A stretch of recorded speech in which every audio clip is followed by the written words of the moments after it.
Okay, so we are moving away from the lesser debates, and now we're actually getting into the more fun stuff. We finally finished all of the lesser animals, and now we're getting into the more advanced ones. So these are the animals that most of the time when people think, oh, zoology class, these are the ones that people think about that we're actually going to learn about. So it's kind of neat that we're finally getting into those. So we're going to start with amphibians, then do reptiles, and then birds, and hopefully by the time we get to birds, the weather will be nice enough that we can go outside and actually look at some of the birds, and then we'll finish up with mammals. If we have extra time at the end of the year, as I said, there are several topics that I cut out to try and get to the more fun stuff. We've got a whole evolution topic we could do, we've got an extinction topic, things like that. So we've got plenty of stuff to fill in the time, and we are moving at a good pace. But we're looking at this again, and we've come a really long way. We're all the way down here at amphibians, and amphibians are the most primitive type of transition animals. So these are the ones, I mean, arthropods are a little different. Arthropods, they made the transition to land, but they did it a little bit differently. The amphibians are the ones that led to the reptiles, that led to the birds, and eventually led to the mammals. So this is the major group that makes the transition from water to land that prehistorically is what most land creatures came from. So these are the different orders, and again, you will need to know the orders. There's been matching portions on the test of those, so make sure you're not overlooking those when it comes test time. But we're in the subphylum Vertebrata, and then we're in the class Amphibia. So now we're focusing on classes, class Amphibia, class Mammalia, birds is actually Aves, and Reptilia. So we're looking at different classes, and specifically the next one, orders, Chordata, Gymnophiona, and Anura. So we're looking at salamanders and newts, caecilians, which are weird, and then frogs and toads. We will do a frog dissection during this unit as well.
These are just general characteristics.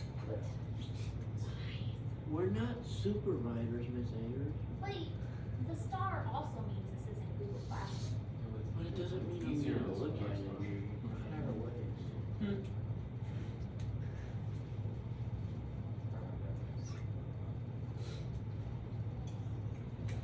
Lazy pigs. Shut up, Jackson.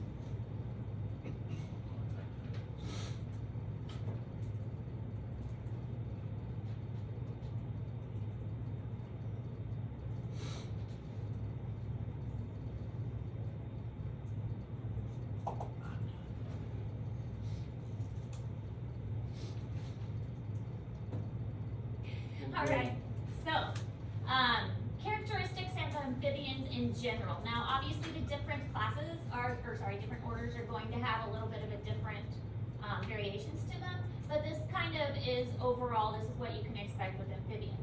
Most of them are going to be terrestrial, so they really have a transition period. They can live in water, and then their first half of their life is usually in water, and the second half of their life is more land. So this is the first group of vertebrates to make the transition to live on land. So before, with, like I said, the insects, they were invertebrates, but this is the first time we have backbones that are living on land. Experience a complete metamorphosis. We've talked about complete versus incomplete metamorphosis before. Complete metamorphosis is 4 stages, and every stage looks very different. And then we have incomplete metamorphosis, which is where there's kind of 3 stages, and the middle stage looks a lot similar. It looks like a little adult. So this one has a complete metamorphosis. It starts as an egg, and then it goes to a tadpole, and then a little frog, and then it goes to the full adult frog. They typically need to live close to water. Amphibians are not usually found in extreme environments or dry environments. Now, that's not always true. There are some amphibians that can survive dry places.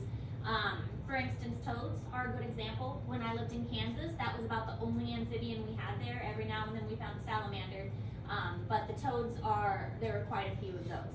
Whereas here, I just walk in my backyard and I can see frogs everywhere. The young need water and the eggs need water because the eggs don't have like a hard protective shell. If the eggs were brought out of water, they dry up. So they definitely need water in order to reproduce. Another big thing about them is they can breathe through their skin. So their skin needs to have some moisture present. The moisture on their skin allows the oxygen to pass through better. So if you ever find an amphibian, getting it into a moist container or making sure its skin is wet is really important because otherwise the animal is going to start to suffocate. They are also considered an indicator species, and your assignment today is going to be researching a little bit more about what an indicator species is. But an indicator species is something that helps the scientists to determine if an environment is healthy. If you go to a pond and there's lots of frogs there, then that's a good indication that that pond is a healthy pond. If you go to a pond and there are not any amphibians, or the amphibians are sickly, or some of them even have mutations, then that's an indication that that pond is not healthy. So scientists can figure out, okay, well, there's lots of different kinds of frogs here. That means this must be kind of a healthy environment, and that gives them the name indicator species. Now, they're not the only one. There are others, but indicator species is especially good for frogs. And partly that's because of their life cycle, that they have to, they go through that metamorphosis, so there's more room for mistakes to happen. But the other thing is because their skin needs to stay wet, their skin is also very porous like a sponge, and so they soak up everything around them. So if there's pollution in the water, they're gonna soak up the pollution too. They can't not soak it up.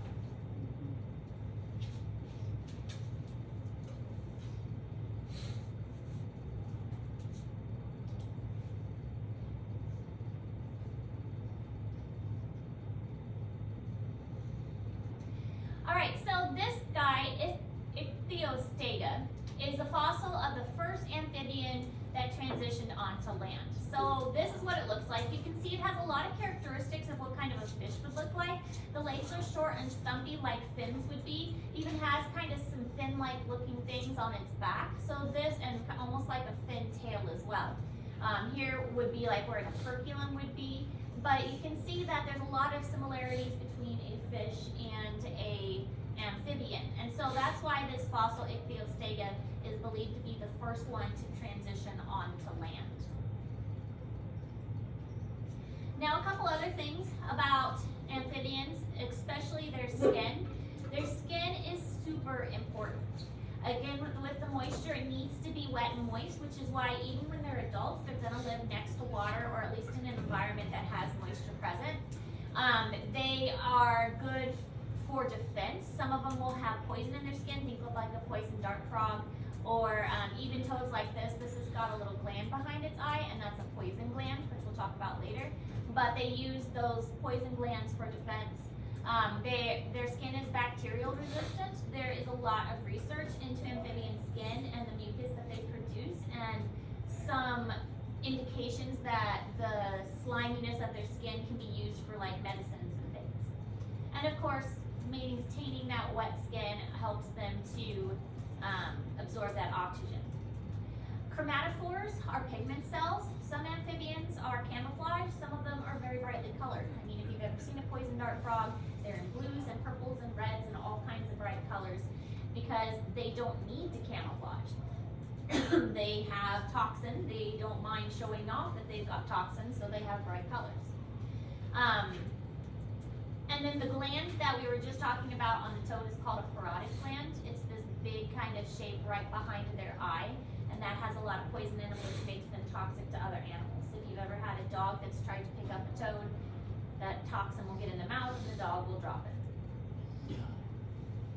Makes them distasteful to other So is that animals. why there's always like crusty frogs on the sidewalk because they don't have moisture and the sun just dries them out? Mm-hmm. Yeah.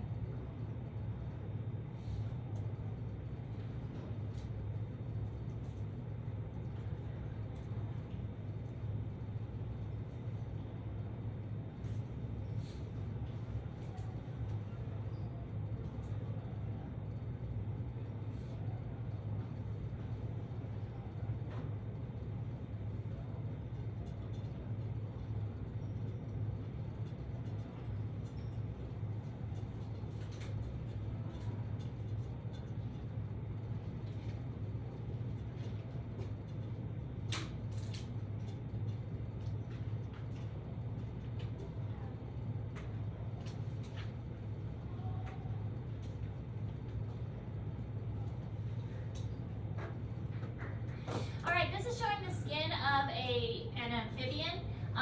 We've got lots of different types of things going on with the skin. First of all, the skin is very thin. That's another thing. Their skin is very delicate and very sensitive.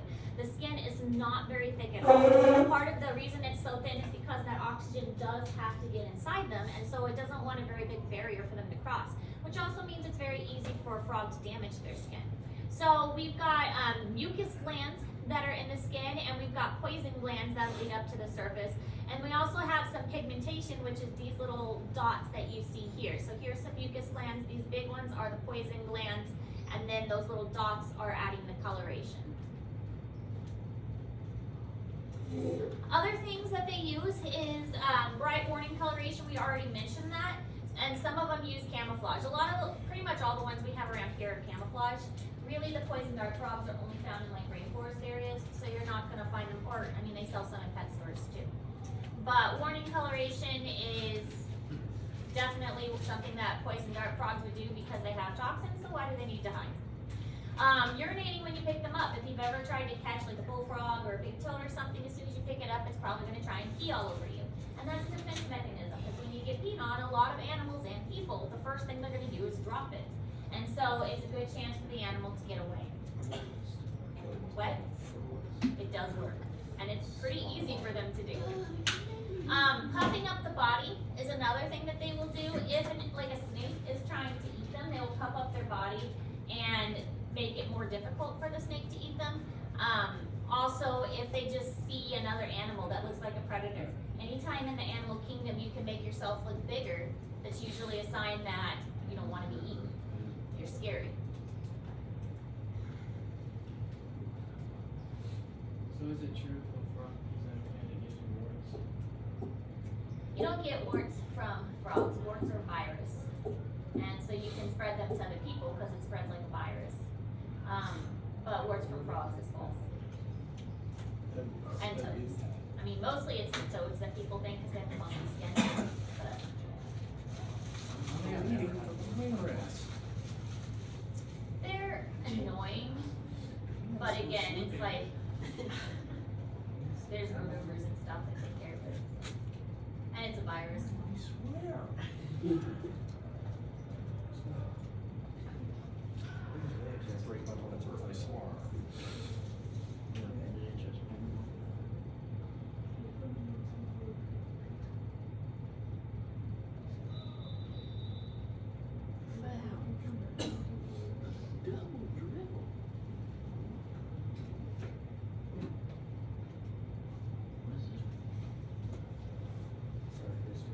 Oxford, that's where Gatsby.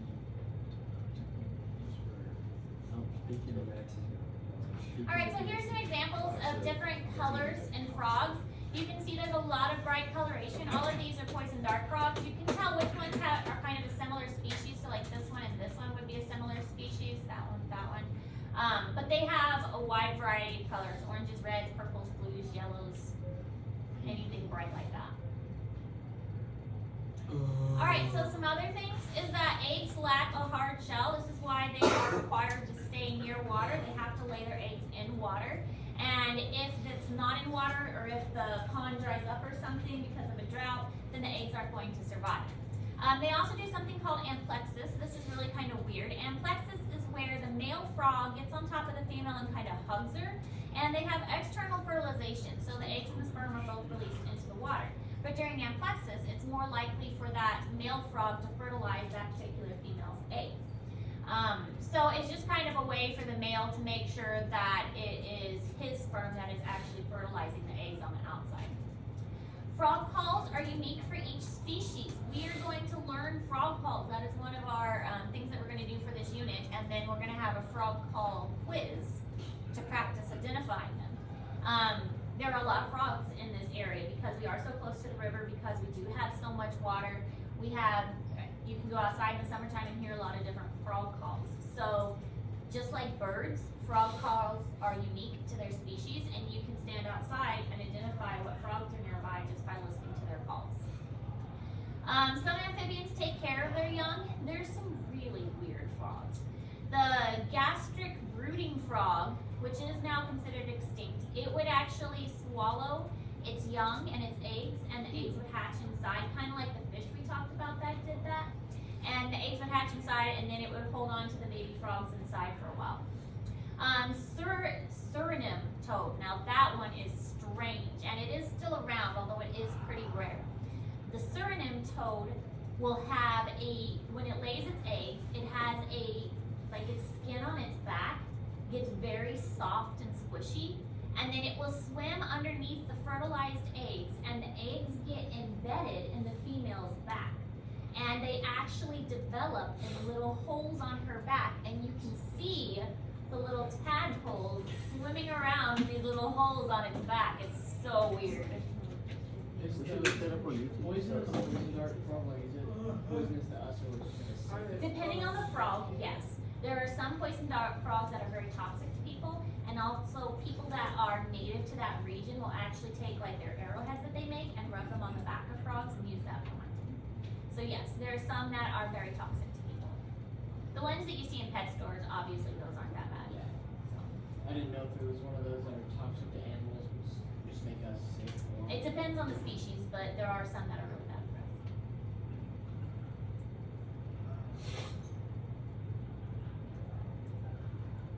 Yeah, the Suriname toad, ugh. So weird.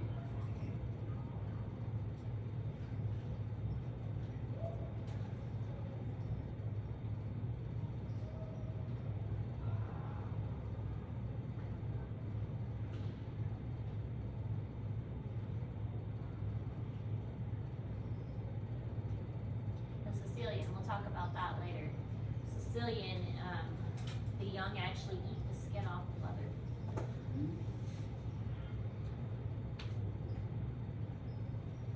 Cannibalism going on. Sicilian also looks like a big worm.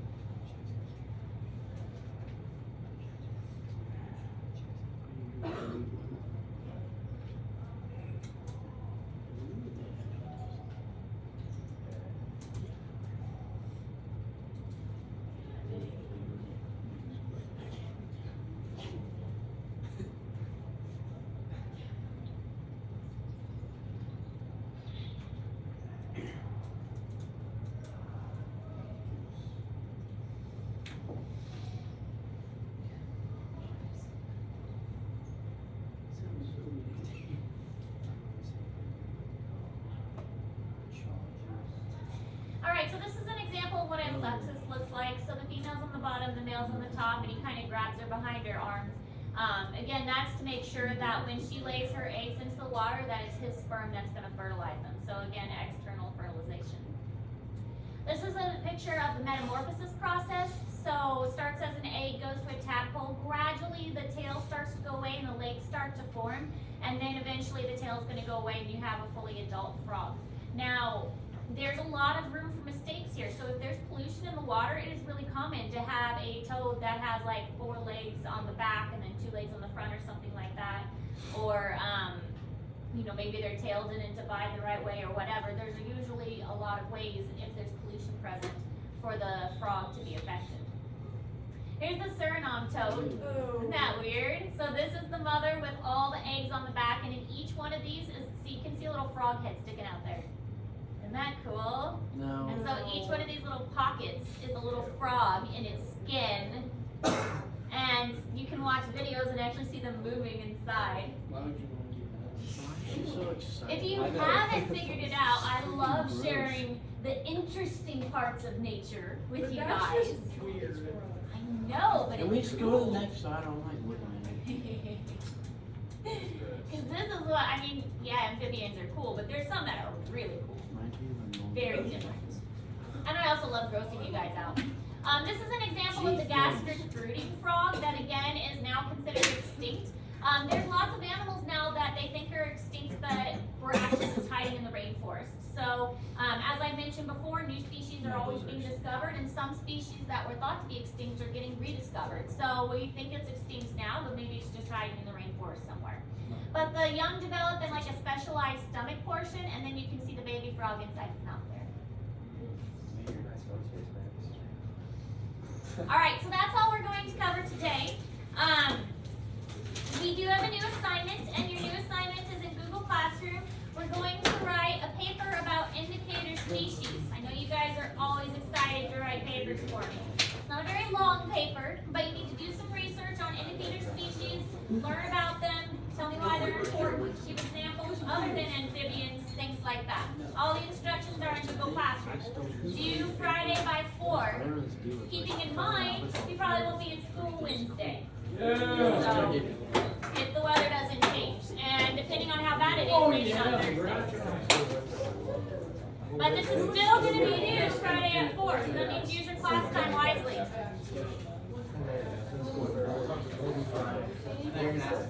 don't know what you call it, but it says Wednesday.